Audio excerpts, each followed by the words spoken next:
तो दिल्ली में विधानसभा चुनाव है जिसके लिए मतदान शुरू हो चुका है। आपको बता दें, मतदान के लिए मतदान केंद्रों पर अब धीरे धीरे करके लोग भी पहुंचना शुरू होंगे। मतदान को लेकर दिल्ली में सुरक्षा के पुख्ता इंतजामात हैं। चप्पे चप्पे पर पुलिस की नजर है। तो बड़ी जानकारी आपको बता दें, दिल्ली विधानसभा चुनाव को लेकर मतदान की प्रक्रिया शुरू हो चुकी है। मतदान के लिए मतदान केंद्रों पर लोग पहुंचने लगे हैं और इस बीच सुरक्षा के पुख्ता इंतजामात जो है वो नजर आ रहे हैं।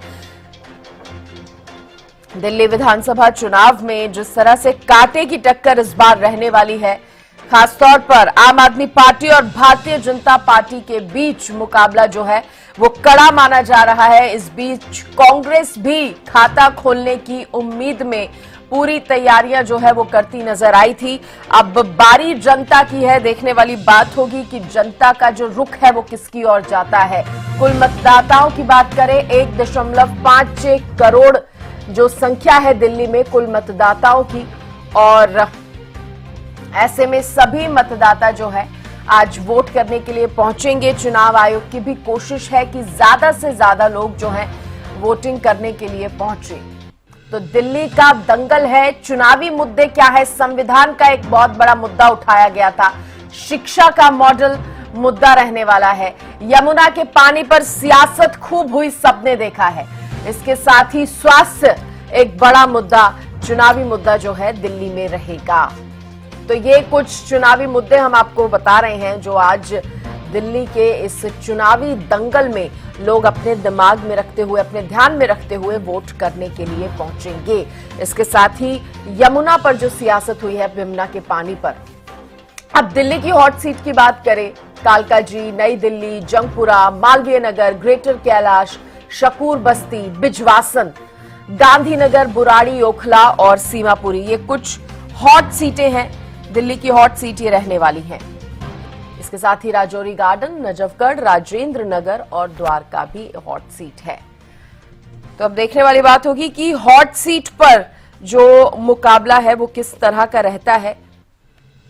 फिलहाल आम आदमी पार्टी की अगर बात करें, 2020 के दिल्ली चुनाव नतीजे में 62 सीटें आम आदमी पार्टी को मिली थी, जिसका वोट शेयर था 53.57%, और बीजेपी के खाते में 2020 में आई थी महज 8 सीटें। वोट परसेंटेज था 38.51%। लेकिन कांग्रेस सबसे ज्यादा कहा जा सकता है खराब हालत में, क्योंकि 2020 के दिल्ली विधानसभा चुनाव में कांग्रेस खाता भी नहीं खोल पाई थी और वोट शेयर महज 4.26% रहा था कांग्रेस का।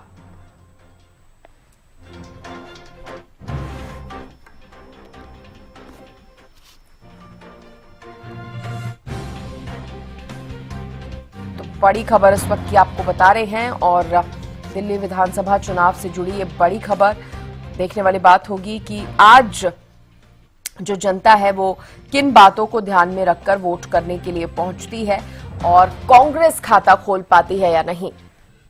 इसी खबर पर ज्यादा बातचीत करने के लिए, ज्यादा जानकारी के साथ दिल्ली से मेरी सहयोगी अपराजिता श्री भी मेरे साथ जुड़ गई हैं। अपराजिता, सबसे पहले तो बताइए, अभी देखिए 7 बजे से वोटिंग शुरू होनी थी और किस तरह की तस्वीरें फिलहाल नजर आ रही हैं? बिल्कुल, देखिए, अगर मैं आपको यहाँ की तस्वीरें दिखाती हूँ तो हम परपरगंज विधानसभा सीट पर पहुंचे हुए हैं। और हालांकि जिस तरीके से अमूमन देखा गया है कि 7 बजे से ही लोग शुरुआत से ही वोट देने आ जाते हैं, यहाँ पे कतार लगी रहती है। मगर जिस तरीके की परिस्थिति आज है, क्योंकि ठंड का समय है, अंधकार भी है थोड़ी थोड़ी, तो अभी कहीं ना कहीं लोग इंतजार कर रहे हैं और संभवतः 8 बजे के आसपास जो कतार है, जो भीड़ है लोगों की, वो लगती हुई यहाँ पर नजर आएगी। परपरगंज विधानसभा है जो 2020 में मनीष सिसोदिया यानी आम आदमी पार्टी के जो डिप्टी सीएम थे, मनीष सिसोदिया आम आदमी पार्टी के विधायक, उनकी सीट थी, मगर इस बार उसे बदला गया है। अवध ओझा यहाँ से आम आदमी पार्टी के उम्मीदवार हैं जो यहाँ से चुनाव लड़ते हुए नजर आ रहे हैं। इसके अलावा अगर बीजेपी की इस सीट की हम बात करते हैं, खासतौर पर बीजेपी की बात करते हैं, तो बीजेपी ने जिस तरीके से यहाँ पर उतारा, अपने एक बहुत इंपॉर्टेंट उम्मीदवार को उतारा है, रविंद्र सिंह नेगी को उतारा है। अगर कांग्रेस की हम बात करते हैं तो लक्ष्मण रावत को उतारा गया, तो और उसके साथ साथ कई और भी उम्मीदवारों को मैदान में उतारा गया है।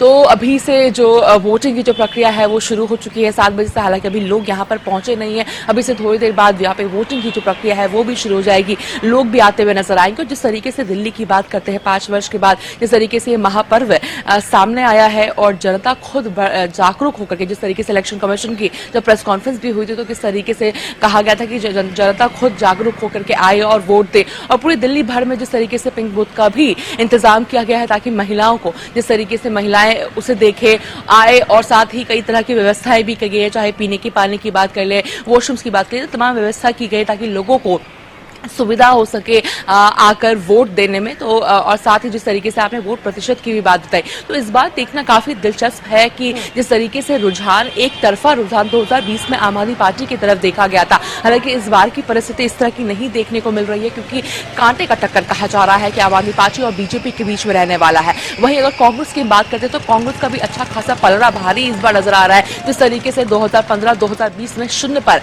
कांग्रेस रुकी है, विधानसभा तक भी नहीं पहुंच पाई थी, सत्ता तो दूर की बात है, मगर इस बार एड़ी चोटी का जोर खुद, चाहे प्रियंका गांधी वाड्रा की बात कर ले, मल्लिकार्जुन खड़गे की बात कर ले, सोनिया गांधी की बात कर ले, राहुल गांधी की बात कर ले, सभी तैयारियों में जुटे हुए। हालांकि चुनावी मैदान में खुद राहुल गांधी, प्रियंका गांधी नजर आए हैं। वहीं बीजेपी की बात करते तो हमने देखा था किस तरीके से आखिरी दिन दिग्गज नेताओं को मैदान में उतारा गया था, कुल 22 रैली जनसभाओं को संबोधित बीजेपी के द्वारा किया गया था। वहीं आम आदमी पार्टी की बात करते तो डोर टू डोर कैंपेनिंग करते हुए नजर आए थे। तो आज देखने वाली बात होगी, देखना दिलचस्प होगा कि किसका पलड़ा भारी रहता है, किसकी योजनाओं का असर दिल्ली की जनता पर रहता है। क्या अरविंद केजरीवाल के द्वारा जिस तरीके से 10 वर्ष में काम किए हैं उसका ज्यादा पलड़ा रहेगा या फिर एंटी इनकम्बेंसी ज्यादा भारी पड़ेगी और बीजेपी के खाते में जाएगी, ये देखना खुद में दिलचस्प रहेगा। तो वोटिंग शुरू हो चुकी है, शाम के 6 बजे तक वोटिंग चलने वाली है। थोड़ा तस्वीरें भी अपराजिता आप दिखाइए, क्योंकि आप कह रहे हैं कि पोलिंग बूथ के बाहर ही आप मौजूद है, वोटिंग जिस तरह से शुरू हो चुकी है, कितनी संख्या में जो लोग हैं वो पहुंच रहे हैं।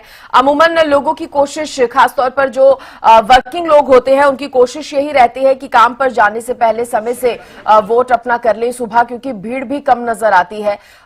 तो कितने लोग जो है, कितनी संख्या में लोग जो है यहाँ पर पहुंच रहे हैं, और पुरुष और महिलाएं दोनों ही जागरूक नजर आ रहे हैं क्या?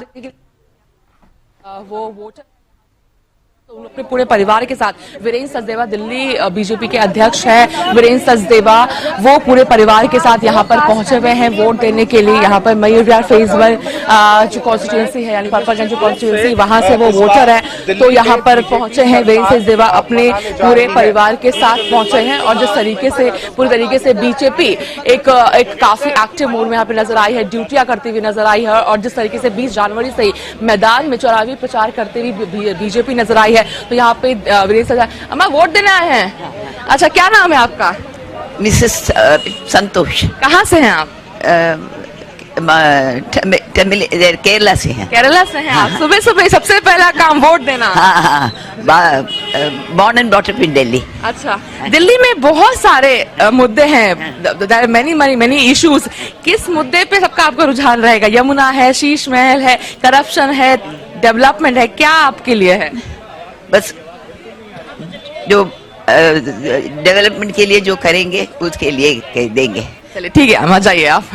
तो बुजुर्ग महिला थी जो सुबह सुबह ही पहुंची हैं वोट देने के लिए। उनके लिए सबसे जरूरी कुछ हो जाता है दिल्ली में, वो डेवलपमेंट हो जाता है। यानी सभी मुद्दे एक तरफ है, मगर डेवलपमेंट सबसे जरूरी है। हालांकि डेवलपमेंट का वादा जिस तरीके से बीजेपी के द्वारा, बीजेपी के मैनिफेस्टो में बीजेपी के नेताओं के द्वारा किया गया, हालांकि अरविंद केजरीवाल के द्वारा किया गया था, मगर जिस तरीके से कई डेवलपमेंट वर्क्स में अरविंद केजरीवाल असफल साबित हुए हैं, तो संभव है कि जिस तरीके से दिल्ली की जो जनता है वो नए, जिस तरीके से एंटी इनकम्बेंसी बहुत ज्यादा आम आदमी पार्टी के अगेंस्ट, तो संभव है कि नए चेहरे को मौका देती हुई यहाँ पर नजर आ सकती है दिल्ली की नए चेहरे को मौका मिल सकता है अपराजिता। लेकिन ये कहना भी गलत नहीं होगा कि आम आदमी पार्टी अभी भी उस सिचुएशन में है कि पूरी टक्कर यहाँ पर दे। जिस तरह से आम आदमी पार्टी की, अगर हम 2013 की बात करें, 28 सीटें आम आदमी पार्टी के हिस्से में आई थी, लेकिन उसके बाद से ही 2015 में 67 सीटें आम आदमी के पास आई, फिर 2020 में 62 सीटें ये हो गई।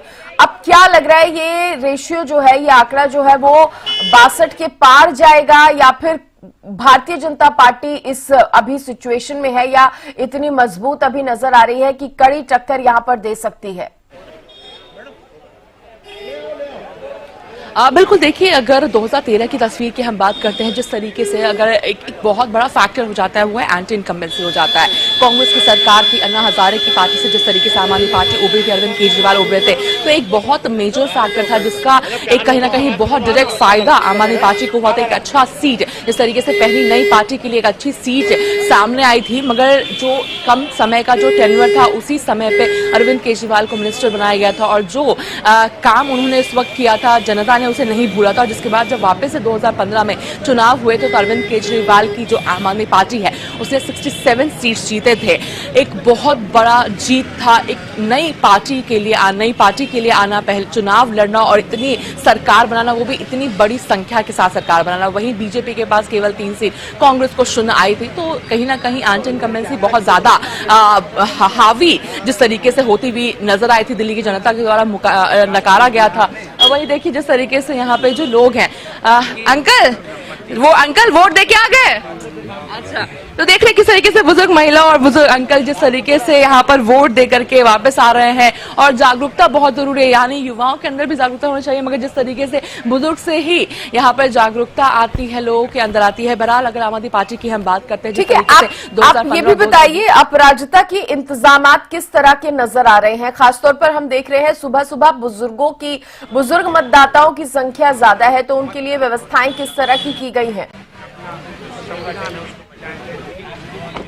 बिल्कुल देखिए, हालांकि अंदर जाना अभी अलाउड नहीं है, जिस तरीके की यहाँ पे व्यवस्था की गई है। वोटर असिस्टेंट बूथ भी यहाँ पे लगाए गए, यानी मतदाता सहायता कक्ष यहाँ पे तो हिंदी इंग्लिश दोनों में ये चीजें लगा दी गई है, ताकि जिसे भी मदद की आवश्यकता है, यानी क्या क्या चीजें लाने की जरूरत है, वो सभी चीजें यहाँ पर मेंशन है, किसी को किसी तरह की परेशानी ना हो। साथ ही सिक्योरिटी के चलते अंदर जाने की इजाजत नहीं मिल रही है। और अभी जिस तरीके से बाकी जो व्यवस्था होती है, यानी पूरे दिल्ली भर की अगर बूथ करते हैं तो पूरी दिल्ली भर में तरह तरह के बूथ लगाए गए, यानी जिस तरीके से महिलाएं को और भी ज्यादा प्रमोट करने के लिए पिंक बूथ लगाए जाते हैं। साथ ही पीने का पानी हो जाए, शौचालय हो जाए, बैठने की जगह हो जाए, सभी चीजों की व्यवस्था यहाँ पर की जाती है। और जिस तरीके से वीरेंद्र सचदेवा के जो बीजेपी के अध्यक्ष है वो भी सुबह सुबह पहुंचे हैं यहाँ पे वोट देने के लिए, क्योंकि ताकि जागरूकता बहुत जरूरी हो जाती है। यानी अगर वो वोट देते हैं तो जिस तरीके से जनता को भी वो प्रमोशन करते हैं, इंकरेज करते हैं कि जो पार्टी वर्कर्स है, जो दिल्ली की जनता है, वो भी यहाँ पर वोट देने के लिए पहुंचे।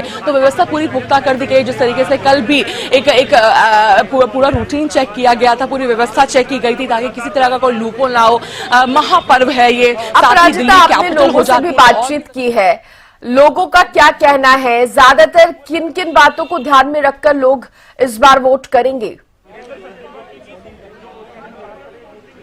बिल्कुल देखिए, अगर लोगों की बात करते हैं, हालांकि बुजुर्ग महिलाएं ज्यादा यहाँ पर पहुंची हैं और लोगों का अगर रुझान जिस तरफ है वो है डेवलपमेंट की तरफ, यानी डेवलपमेंट चाहते हैं लोग। खुलेआम जिस तरीके से बोलते हुए आ रहे हैं कि सभी चीजें एक तरफ है, यानी जिस तरीके के एलिगेशंस लगाए गए हैं सभी चीजें एक तरफ है, मगर डेवलपमेंट बहुत जरूरी है। हालांकि एक और अहम चीज हो जाती है, जिस तरीके से अभी से कुछ समय पहले जिस तरीके से यमुना पे हरियाणा न्यूज ने एक अहम स्टोरी की थी, जिसमें कई महिला भी यमुना पे पहुंची थी। यमुना नहीं साफ हुई है, इसको लेकर नाराजगी तो जरूर थी, मगर अरविंद केजरीवाल को एक लेकर के एक खुशी भी उनके अंदर थी कि अरविंद केजरीवाल फ्री बिजली, फ्री बस देते हैं, हम द्वारका से आए हैं, हमें पैसे नहीं लगे, इस तरह की चीजें भी है। यानी भले यमुना साफ नहीं हुई है, भले जिस तरीके से करप्शन के एलिगेशंस लगाए गए हैं आम आदमी पार्टी के नेताओं के ऊपर, मगर बहुत बड़ा उनके लिए एक फैक्टर हो जाता है, वो है फ्री बिजली, फ्री बस सर्विसेज, पानी जिस तरीके को उन्हें मिलता है वो बहुत इंपॉर्टेंट है महिलाओं के लिए। तो संभव है कि उन चीजों का भी जादू यहाँ पर चलता हुआ नजर आ सकता है। देखने वाली बात है, हालांकि बीजेपी के द्वारा ये कहा भी गया है कि इन सभी योजनाओं को बरकरार रखा जाएगा, इन्हें बदला नहीं जाएगा। उसके अलावा जो चीजें बीजेपी के द्वारा मेंशन की जा रही है उन चीजों को कंटिन्यू किया जाएगा। मगर देखने वाली बात है कि क्या जो पार्टी है, यानी बीजेपी, अगर दिल्ली की बात करते हैं 27 सालों से जिस तरीके से बीजेपी की सत्ता से महरूम है, क्या उन्हें मौका इस बार दिल्ली की जनता देती हुई नजर आएगी, या फिर से अरविंद केजरीवाल आम आदमी पार्टी पर भरोसा करते हुए दिल्ली की जनता नजर आने वाली है? बिल्कुल, जिस भारतीय जनता पार्टी का 2020 में सीटों का आंकड़ा 8 था, क्या अब वो बढ़ पाएगा? और सबसे बड़ी बात कांग्रेस के लिए भी रहने वाली है, क्या खाता कांग्रेस खोल पाएगी, जो कहा जा सकता है कि पिछले 2 विधानसभा चुनावों 2015 और 2020 में खाता तक नहीं खोल पाई थी। चलिए आप नजर बनाए रखिए अपराजिता, और भी आगे आपसे जानकारी लेंगे। फिलहाल के लिए बहुत शुक्रिया। तो देखिए, दिल्ली का दंगल है और ऐसे में हम पोलिंग बूथ भी आपको दिखा रहे हैं, अलग अलग पोलिंग बूथ आपको दिखाएंगे, किस तरह से जो मतदाता हैं वो पहुंच रहे हैं दिल्ली के जागरूक मतदाता वोट करने के लिए।